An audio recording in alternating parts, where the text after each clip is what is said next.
Hello friends, Jayashree किचनमध्ये आपलं स्वागत आहे. आणि आज मी 5 kg केक बनवत आहे. त्यासाठी हा 10 इंचाचा टीन, सगळ्यात मोठा इंच म्हणजे 10 इंचाचा टीन यूज केलेला आहे मी हा. आणि ह्यामध्ये मी 5 कप प्रीमिक्स यूज केलेले आहेत. माझा 1 कप 240 ml आहे.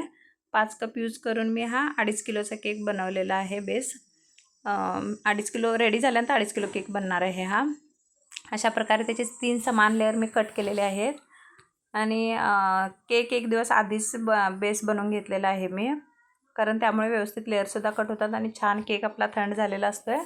एक दिवस अगोदर मी हा बेस बनवून ठेवलेले आहेत फ्रीजमध्ये, तिन्ही बेससुद्धा. आणि हा 3 टायरमध्ये केक आहे. 3 टायरमध्ये कस्टमाइज केक आहे हा. त्यानंतर मी व्यवस्थित पातळ असे क्रीमचे लेअर लावलेले आहेत. मी जास्त प्रमाणात क्रीम वापरलेली नाही. आणि त्या केकसुद्धा जास्त प्रमाणात सोक केलेला नाही, कारण प्रत्येक वरती जे केक आहेत त्याचंसुद्धा वजन मेंटेन झालं पाहिजे ह्या केकवरती. त्यामुळे किती गरज आहे तेवढंच सोक केलेलं आहे. थोडंसुद्धा जास्त सोक करायचं नाही, किंवा खालचा केक डॅमेज होण्याची शक्यता असते लास्टला एकामेकावरती केक ठेवल्यानंतर. त्यासाठी मी किती गरज आहे तेवढंच सोक केलेलं आहे. आणि सोक करायला तुम्ही सिलिकॉनचा ब्रशसुद्धा यूज करू शकता, किंवा आपला स्पूनसुद्धा पोहेकाचा स्पून असतो त्याच्यानंसुद्धा तुम्ही सोक करू शकता. पण मला बॉटल वापरून सवय झाली, त्यामुळे मी बॉटलला जे बारीक बारीक होल पाडून मी त्याच्यातूनच सोक करत असते नॉर्मल वॉटर यूज करून. प्रत्येक लेअरला मी क्रशसुद्धा वापरलेला आहे. एकसुद्धा मी लेअरला क्रशचं मायनस केलेलं नाही, प्रत्येक लेअरला लावलेलं आहे, कारण त्यामुळे टेस्ट छान येते केकला. अशा प्रकारे मी दोन्ही बाजून चेक करूनच असं केक लावत आहे, प्रत्येक बेस लावत आहे मी. त्यानंतर अशा प्रकारे मी किती व्यवस्थित क्रीम स्प्रेड करत आहे बघा. आणि हा केकला भरपूर वेळसुद्धा लागतो, त्यामुळे कस्टमाइज केक असल्यामुळे अगोदर दिलेलं आहे मला ऑर्डर, त्यामुळे मला टाईमसुद्धा व्यवस्थित मिळालेला आहे केक बनवायला. अशा प्रकारे तुम्ही स्पूनचासुद्धा वापर करून सोक करू शकता, सिलिकॉनचा ब्रशसुद्धा यूज करू शकता, नाहीतर बॉटलसुद्धा यूज करू शकता, बॉटलमध्ये सिरप नॉर्मल वॉटर घालूनसुद्धा. त्यानंतर मी अशा प्रकारे क्रमकोट करत आहे हा केक. आणि क्रमकोट करून फ्रीजमध्ये 1-2 तास ठेवलं की व्यवस्थित तो सेट होऊन जातो. आणि विशेष करून किती जास्त वेळ तुम्ही क्रमकोट करून ठेवाल तेवढं छान होईल, कारण केक सेट झाला की वजन मेंटेन करते केक, वरच्या केकचं वजन खालचा केक मेंटेन करते अशा प्रकारे. आणि हा बेसवरती करायचा होता, मी विसरून डायरेक्ट आपल्या टर्निंग टेबलवरती केलेला आहे. तुम्ही अशा पद्धतीनं करू नका, डायरेक्ट बेसवरतीच करा तुम्ही, बेस टर्निंग टेबलवरती ठेवून. नाही तर असं प्रॉब्लेम होऊ शकतो, उचलून ठेवताना डॅमेज होऊ शकतो किंवा सरकू शकतो, काहीतरी प्रॉब्लेम होऊ शकतो आणि वजनसुद्धा होते ते. आणि सांगायची गोष्ट म्हणजे कसं, डायरेक्ट ओलं असतंय ना ते, सिरप घातल्यानंतर आपलं नॉर्मल वॉटर घातल्यानंतर ते सेट झालेलं नसतं, त्यामुळे उचलून ठेवायला प्रॉब्लेम येण्याची शक्यता असते. त्यामुळे तुम्ही अशा प्रकारे बेसवरतीच करून घ्या. मी बेसवरतीच करते, पण चुकून तसं झालं माझ्या हातून, बेस वापरलं नाही मी. त्यानंतर मी पुन्हा क्रीम संपली, त्यामुळे मी पुन्हा क्रीम बीट करून घ्यायला ठेवलेली आहे. अशा प्रकारे क्रीम बीट होईस्तोपर्यंत मी पुन्हा सेकंड लेअरचा 8 इंचाचा टीन यूज करून त्यामध्ये मी दीड किलोचा बेस करून घेतलेला आहे. 1.5 किलोचा म्हणजे 3 कप यूज केलेले आहेत मी याच्यामध्ये. 240 mlचा कप घेऊन 3 कप यूज केलेले आहेत. त्यानंतर ह्याचेसुद्धा समान मी 4 लेअर कट करणार आहे. तुम्ही 3सुद्धा करू शकता, पण 4 लेअर केले मी, कारण हाईट पण थोडी केकला पाहिजे होती, त्यामुळे मी 4 लेअर कट केलेले आहेत समान असे. अशा प्रकारे मी लेअर कटिंग करून घेत आहे धाग्याचा वापर करून. चाकूने थोडंसं मी त्याला कटिंग करून साईडून, थोडं नंतर धाग्याचा वापर करून मी अशा प्रकारे 4 लेअर कट केलेले आहेत, ह्यासुद्धा बेसचे, सेकंड बेसचे. त्यानंतर अशा प्रकारे मी प्रत्येक बॉटलचा यूज करून मी अशा प्रकारे बेस सोक करत असते, आणि फास्ट पण काम होतं आहे ते. त्यामुळे अशा पद्धतीनं प्रत्येक लेअरला मी सोक करून व्यवस्थित क्रीम लावून क्रशचा लेअरसुद्धा देत आहे. तुम्ही कोणत्याही फ्लेवरमध्ये अशा प्रकारे केक बनवू शकता. आता हा माझा कस्टमाइज केक होता, त्यांना फ्लेवर पायनॅपल पाहिजे होता आणि कस्टमाइजसुद्धा आहे. पुढं जाऊन मी 2 पार्टमध्ये केक व्हिडिओ हा बनवणार आहे ह्या केकचा, कारण फार मोठा व्हिडिओ होणार, त्यामुळे मी हा फक्त पूर्ण तुम्हाला व्हिडिओ दाखवलेला आहे की हा कशा प्रकारचे टीन यूज केलेले आहेत, किती प्रेमिक्स यूज केलेलं आहे, किती कप प्रेमिक्स यूज केलेलं आहे, हे सगळ्या पूर्ण मी व्हिडिओ बनवलेला आहे. म्हणजे तुम्हाला बनवताना असं मोठा केकचा ऑर्डर आली की तुम्हाला बनवताना काही प्रॉब्लेम येऊ नये यासाठी मी पूर्ण डिटेल व्हिडिओ दाखवलेला आहे. अशा प्रकारे मी क्रमकोट करत केक बनवत आहे.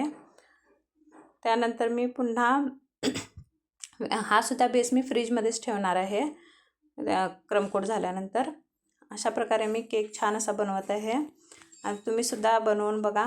आणि काही तुम्हाला प्रॉब्लेम झाला, तुम्हाला काही अडचण असेल तर तुम्ही प्लीज कमेंट करून सांगा की म्हणजे काही केक करताना तुम्हाला अडचण आली की मी त्याचं सोल्युशन नेक्स्ट केकच्या व्हिडिओमधून देते. अशा प्रकारे मी केक बनवत आहे. 1/2 kg 1 kg काय वाटत नाही, पण मोठे मोठे केक असले की प्रॉब्लेम येण्याची शक्यता असते. त्यामुळे तुम्हाला व्यवस्थित बेसिक गोष्टी मी पूर्ण सांगितलेल्या आहेत त्याच्यामध्ये. आणि मुळात बेस करत असताना कमीत कमी वेळेमध्ये बेस होणार नाही हा. लावतानाच आपण टॉल केक असते, त्यामुळे जास्त हाईटला असलं की 40-45 मिनिटमध्ये आपण बेस बेक करायला ठेवायचं. त्यानंतर पुन्हा बेक झाला का बघायचं, नाही तर 10 मिनटं वाढवून ठेवायचं आपण. कारण कमीत कमी 1 तासाच्या आसपास जातो हा केक बेक व्हायला, हायटेड केक. आणि फ्लॅट असेल 1 kg 1/2 kg तर तो 35 ते 40 मिनटात तो बेक होतो आहे. पण हा थोडा वेळ लागण्याची शक्यता असते टॉल असल्यामुळे, कारण आतून पूर्ण केक व्यवस्थित बेक झालेला पाहिजे. त्यामुळे थोडा वेळ जास्त लागतो बेस बेक व्हायला. त्यानंतर पूर्ण थंड झाल्यानंतर मी सगळे बेस असे क्रमकोट करून घेत आहे. पुन्हा मी हा सुद्धा बेस क्लीन करून फ्रीजमध्ये ठेवत आहे. त्यानंतर तिसरा केक मी काय केलं, वरचा पहिला 10 इंचाचा टीन, त्यानंतर 8 इंचाचा टीन, त्यानंतर मी 6 इंचाचा टीन वापर केलेला आहे ह्या बेससाठी, ह्या केकसाठी सॉरी. आणि अशा प्रकारे मी 6-6 इंचाचे 2 टीन यूज करून 2 स्पॉन्ज बनवून घेतलेले आहेत मी. अशा प्रकारे तुम्ही एकाच टीनमध्ये पण बनवू शकता, टॉल टीन असेल तर. पण मी केव्हा पण असं 2 टीनमध्येच यूज करून, टॉल केक असेल तर 2 टीनचा वापर करते मी 6-6 इंचाचे सेम. आणि त्याचेसुद्धा लेअर कसं एका ह्याच्यामध्ये जास्त प्रीमिक्स यूज करून 3 लेअर केले, एकामध्ये थोडं कमी प्रीमिक्स यूज करून मी 2 लेअर कट करून घेतलेले आहेत. कारण दोनांचं मिळून 2 कप प्रीमिक्स मी बीट करून आपलं तयार करून घेतलेलं होतं. त्यानंतर मी अशा प्रकारे एकाचे 3 एकाचे 2 लेअर कट करून हा सुद्धा टॉल केक बनवलेला आहे मी. ह्याचे असं 2 लेअर कट केलेले आहेत बघा, अशा पद्धतीनं. 5 लेअरने परफेक्ट हाईट होते त्या केकची. 1 किलो केक पूर्ण वजनाला भरतो, त्यामुळे मी असे 5 लेअर कट केलेले आहेत. अशा प्रकारे आपला केक तयार होत आहे. प्रत्येक केक मी व्यवस्थित सोक करलेला आहे आणि जास्त प्रमाणात सोक करायचं नाही, कारण केक मेंटेन होणं महत्त्वाचं आहे. वजन डॅमेज होता कामा नये. त्यामुळे मी अशा प्रकारे केक बनवून घेत आहे. पॅलेट नाईफ वापर करून अशा प्रकारे मी प्रत्येक लेअरला मी क्रश वापर करून केक बनवत आहे. तुम्हाला हा व्हिडिओ आवडत असेल तर लाईक, शेअर आणि सबस्क्राईब करा आणि कमेंटसुद्धा करा. आणि मी वेगवेगळे व्हिडिओ किंवा डिझाईन, सिम्पल अशा डिझाईन कमीत कमी वेळेत कशा करायच्या त्यासुद्धा तुम्हाला दाखवतो. कमेंट करा तुम्ही. आणि प्लीज लाईक, शेअर आणि सबस्क्राईब करा, सपोर्ट करा मला. थोडं व्हिडिओ माझे डिले होतात, तर मी तुम्हाला प्रत्येक काय तर वेगळं दाखवायचा प्रयत्न करते केकमध्ये. प्रत्येक केकचं काहीतरी वेगळं डिझाईन, सिम्पल डिझाईन असू दे किंवा टफ डिझाईन असू दे, मी काहीतरी दाखवायचं, चांगला केक दाखवायचा प्रयत्न करते. म्हणजे आपल्या मैत्रिणींना काहीतरी चांगलं केक शिकायचं असेल तर त्यांना मी सपोर्ट करेन. तुम्हीसुद्धा मला सपोर्ट करा. अशा प्रकारे आपला केक होत आलेला आहे. आणि हा केक पूर्ण क्रमकोट करून फ्रीजमध्ये ठेवायचा आहे. 1-2-4 तास ठेवला तर व्यवस्थित आपला केक सेट होऊन नंतर आपण फायनल फिनिशिंगला घेऊ शकतो. अशा प्रकारे मी प्रत्येक लेअर व्यवस्थित लावलेला आहे. त्यानंतर आपण हा सुद्धा केक क्रमकोट करतच आपण बनवत आहे. पुन्हा लास्ट लेअर एक आहे, आता 5वा लेअर लावायचा, तो सुद्धा व्यवस्थित सोक करून घेत आहे. त्यानंतर अशा प्रकारे मी क्रीमचा लेअर लावून घेऊन पुन्हा आपण पायनॅपल क्रश यूज केलेला आहे प्रत्येक लेअरला. त्यानंतर लास्ट लेअर अशा पद्धतीने लावून मी साईडचे गॅप आहेत ते फिलअप करून घेणार आहे अशा प्रकारे. त्यानंतर मी हा सुद्धा वरचा स्पॉन्ज पूर्ण व्यवस्थित सोक करून फ्रीजमध्ये क्रमकोट करून ठेवणार आहे. आपल्याला हा केक आवडला असेल तर प्लीज लाईक, शेअर आणि सबस्क्राईब करा. अशा पद्धतीनं मी केक बनवत आहे. आणि ऑर्डर आधी दिल्यामुळे मला टाईम होता, त्यामुळे क्रमकोट करायला बरं झालं, त्यामुळे टाईमसुद्धा भेटला मला. धन्यवाद फ्रेंड्स.